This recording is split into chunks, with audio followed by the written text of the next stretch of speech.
Mark Carney delivered a major speech last night in Ottawa. It was certainly billed as an important moment for his government heading into the budget on November 4th. What, if anything new, did we learn from the Prime Minister? To help break it all down, I'm joined by Speer, co-founder and editor at large at The Hub. Hey, Sean, how's it going? Doing great, Roger. Thanks for having me. So you and I were going back and forth, texting yesterday afternoon, trying to figure out what was in this speech. So maybe, Sean, just to have you level set with the audience, there is a bit of a precedent here in our system. When a prime minister announces he's going to give a major address, it's televised. This isn't necessarily something that's run of the mill, is it? You did a little research for us on exactly how many prime ministers have done this in the 21st century and when. Let's begin there and have you break that down. Yeah, as you say, prime ministers give speeches all the time. They give press conferences all the time. Public communications is a core part of the job. But what is rare is major primetime addresses. In this century, Rudyard, you can count the number of 7:30 primetime addresses to the country as a whole on one hand. John Chrétien on the evening of September 11th, 2001. Paul Martin in 2005 in the face of the sponsorship scandal. Stephen Harper during the 2008 parliamentary crisis, and again in 2014 on the evening of the parliamentary terrorist attacks, and of course Justin Trudeau in April 2020 as the country was facing a once-in-a-lifetime pandemic. So making the decision to position this as a major national address done at 7:30 in the evening on television, as opposed to, say, giving it in the mid-afternoon at the Empire Club or the Canadian Club or whatever, in my mind, sought to convey that this was different, that this was a big deal, that this was something out of the ordinary. The Prime Minister wanted to say something significant to Canadians. And so that raised expectations pretty high. And I think it's fair to say that in the face of those expectations, the speech was rather underwhelming. We heard a lot of the same messages and promises that we've heard from the Prime Minister up until this point. I think a lot of people were left thinking, what was this all for? What did we learn that was new or different? Why, in the end, did the Prime Minister feel the need to deliver these remarks in the forum and the method that he did?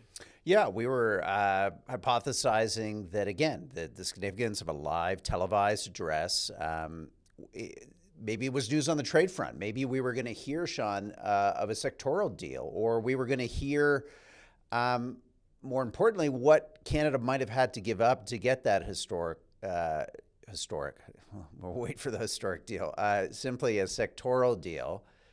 None of that. Instead, a fine speech, a workmanlike speech, but as you say, very little, if anything, new. It was, in a sense, a rehash of Yes. Policy pronouncements and actions like the Major Projects Office. So you've been in a prime minister's office. You've been around communications people that are advising a prime minister in real time. What if you were pressed, you said, well, what was the rationale for last night? Why did he do what he did? Anything come to mind? The only thing I can think of, if I was trying to steelman the case for this address last night, is the Prime Minister is going to be traveling a lot between now and November 4th, the day of the big budget, as you mentioned. His pronouncements abroad may not reach as many people because he's delivering them at, in different time zones and so on. And so this may have been the last opportunity for him to kind of put an oar in the water when it comes to pre-positioning the budget and some of the key ideas or themes that they want to cover. But even then, Rudyard, it was pretty thin gruel, mostly atmospheric, mostly directional, mostly, as you say, reflective of things we've heard from him in the past. It strikes me as the kind of speech or remarks he could have given anywhere at any time. The idea that they pre-position this as a major address to Canadians and then essentially delivered a stump speech strikes me as a bit of a failure. On the other hand, according to reporters, the prime minister's office was positioning it as a quote mission accomplished in terms of their objectives for the speech. So I think we're all left wondering what was behind this, what were they trying to convey, and as importantly, we're left as unclear as we ever were in how the government is thinking about the budget, the trade negotiations, and its Yeah. broader economic agenda. Yeah, you almost wondered, like, was there something they thought that would be big news that was developing, and then for whatever circumstances that didn't happen, so then they reverted back to a plan B. Who knows? We will never know. Let's just turn briefly to the speech. There are a few things in it, I think, of note. One that seems to have gotten the attention of the mainstream press, which is this pledge to double exports in 10 years. And again, worthwhile, worthy goal. I'd be all for doubling Canada's exports in 10 years, but there's no how. There's no explanation of what policies, what would we do? I mean, we already have, Sean, and you were part of a PMO that put together under Stephen Harper, an expansive global framework of free trade agreements. Justin Trudeau, to his credit, has added to that. So in a sense, Mark Carney would be, putting a few more bricks on a wall that is already pretty impressive in terms of the relationships that we have internationally with regards to trade. So what do you make of that one? I mean, again, it seems to be a habit that this prime minister has of lofty rhetoric, of big ambition, and hey, we all like that, but very little in terms of how one would accomplish this. Because maybe, as you can explain, Sean, this is no mean feat. It would mean not simply getting more of our goods to market, it would mean displacing other people in those markets in Europe and Asia and elsewhere who are already selling whatever good or service we're trying to get into that market. That's why trade diversification is so challenging, and why the vast majority of our trade remains with the United States. Yeah, that's precisely right. At this point, Roger, I think one could argue we've almost hit a natural limit on an agenda of free trade negotiations with different partners around the world. The only countries with whom we don't have free trade agreements are countries like China and India, and it seems implausible that we are going to be into a free trade arrangement with them anytime soon. So the problem isn't market access per se. It's about the business dynamics and choices of individual investors and companies inside the Canadian economy, and there are just inherent limits on what government can do to change those dynamics and those choices. They reflect, basically the functioning of the market, the pull north-south for various reasons, transportation, language, the supply chain dynamics, et cetera, et cetera. And so the government can pledge to try to diversify the distribution of our exports to other markets around the world, and maybe there's some things that can be done on the margins. But the idea that you can wave a magic wand and somehow you're going to see a radical departure from the norm for more than 150 years strikes me as mostly implausible. And it strikes at the heart, as you say, of a growing criticism of the Prime Minister and his government. He seems to have a theory of the case when it comes to Canada's economy. He's just not letting us in on how precisely he sees that theory of the case manifesting itself. Yeah. Let's just turn to the other major part of the speech, telegraphing seemingly that cuts, are coming to Ottawa, that in order to show, in his words, some kind of fiscal responsibility. We'll see if it's enough for the bond markets, but in order to, quote, balance the operational budget, Ottawa needs to expect that it will, in fact, have to do more with less. So kudos to him for getting that message out. I guess the question is, Sean, you can run us through the numbers, just how challenging that is to actually make a significant dent in Canadian finances with relation to how our debt and deficit burdens are viewed externally. If you are limiting yourself to the program operational budget, and you've excluded as he did last night, not only transfers to provinces, but he reiterated that a lot of the transfers and programs from individuals, from dental care to pharmacare to daycare, he is also reaffirming. So in a sense, what is left, Sean, if you are going to try to get an operational budget? I guess, again, we need that term precisely defined. Maybe that'll happen for us in the budget on November 4th. But if you were to get Ottawa's operational budget in line, that would involve super steep cuts, wouldn't it, for much of the mainline spending by the ministries? Yeah, it's fascinating. Listeners and viewers may recall that during the election campaign, one of the ways in which Prime Minister Carney differentiated himself from the Trudeau government was this commitment to balance the quote-unquote operating budget over the next 3 years. In the intervening time, a lot has happened. The government has made a series of major funding commitments that will necessarily make that goal more difficult. It's made a series of tax reduction commitments, many of which we support, but which necessarily reduce revenues such that the goal of balancing the budget becomes harder. To say nothing of the fact that, as we've reported at the Hub, by virtue of a deteriorating economy, revenues are going to be down already. So all this to say, the goal of balancing the budget has become harder, not easier, than when he first raised the prospect in the election campaign. And yet he continues to make that case, including as recently as last night, where he says explicitly, it remains our goal to balance the operating budget in the next 3 years.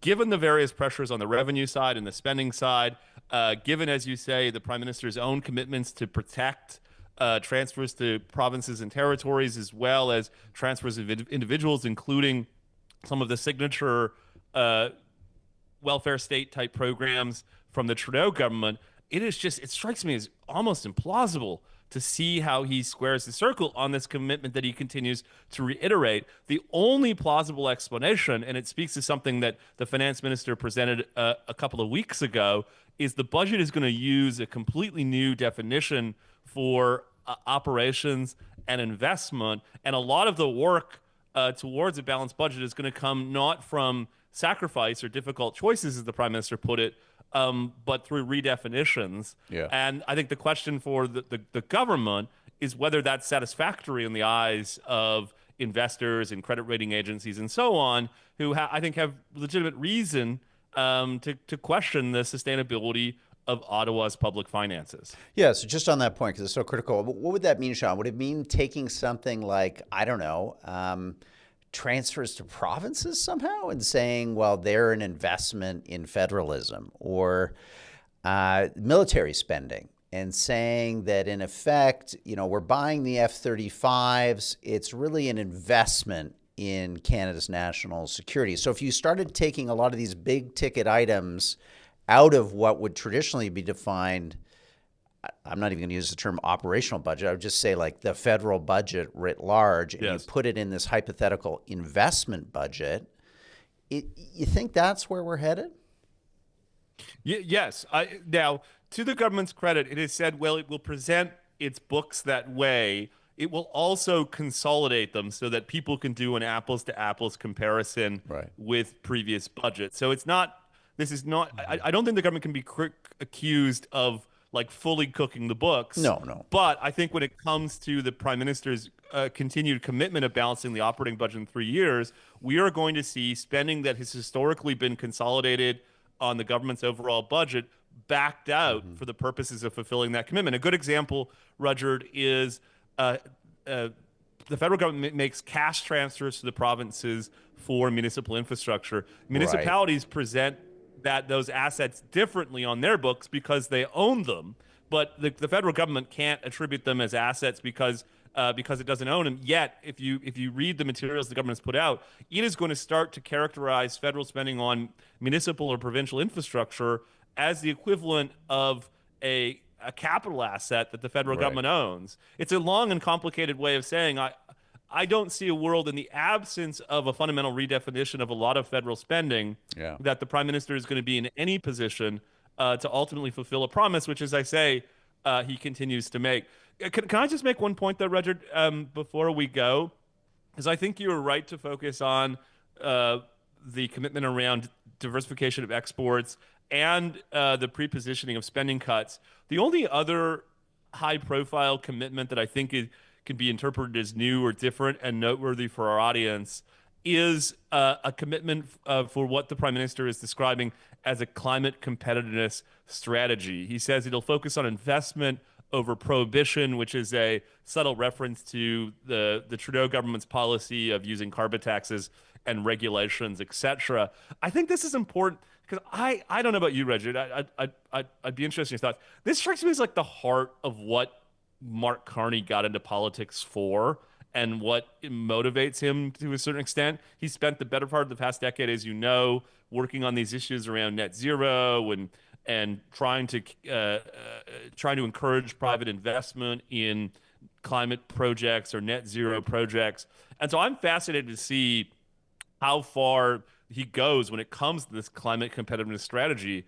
What is going to be the role of the federal government? What is going to be the role of the private sector? What types of projects comprise that strategy? How far we're prepared to push taxpayer dollars supporting what, as we've discussed at various points, is really untested and unproven technology, all in the name of reducing emissions.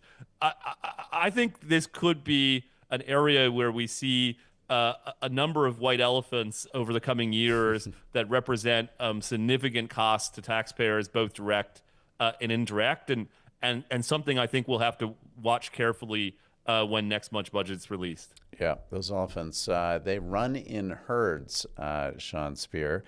Thanks for coming on the program and breaking down Carney's speech. He's off, as you said, for a couple more summits abroad. Seems to be spending a lot of time out of the country, but I guess he's trying to shore up allies and get to know our frenemies a little bit better. So we wish him well. And Sean Speer, we wish you well. We'll catch you up on the next version of the Hub Hits. You bet. Thanks for watching this edition of Hub Hits. Head over to our YouTube channel, subscribe to get the next Hub Hit sent to you as soon as it's published. And if you're over on our podcast channel, love a review. Tell us what you think about the channel, the shows, the comments, the analysis. We read all of our reviews carefully. We really appreciate your analysis and feedback. Until next time, I'm Rudyard Griffiths. Bye-bye. This video has been brought to you by Airbnb. A big thank you to Airbnb for sponsoring the Hub's YouTube channel this month. It's great to be the beneficiaries of their support. Here at the Hub, we talk a lot about the housing crisis ongoing in the country. As we know, there are people out there that think that short-term rentals are to blame for taking supply off the market. But here at the Hub, we can feel that that doesn't make sense. You know, consider for a moment that the median number of nights an Airbnb is hosting someone in Canada as a guest is 55. These, frankly, aren't full-time rental properties. They are Canadians trying to get by like the rest of us by finding some additional income through renting out a property they own. Government data supports this. Statistics Canada recently reported the amount of Airbnbs that could actually be converted into long-term homes accounts for only 0.6% of Canada's housing stock. Canada needs solutions to tackle the whole housing market, not just 0.6% of it. We agree. Learn more at airbnb.ca/closer look.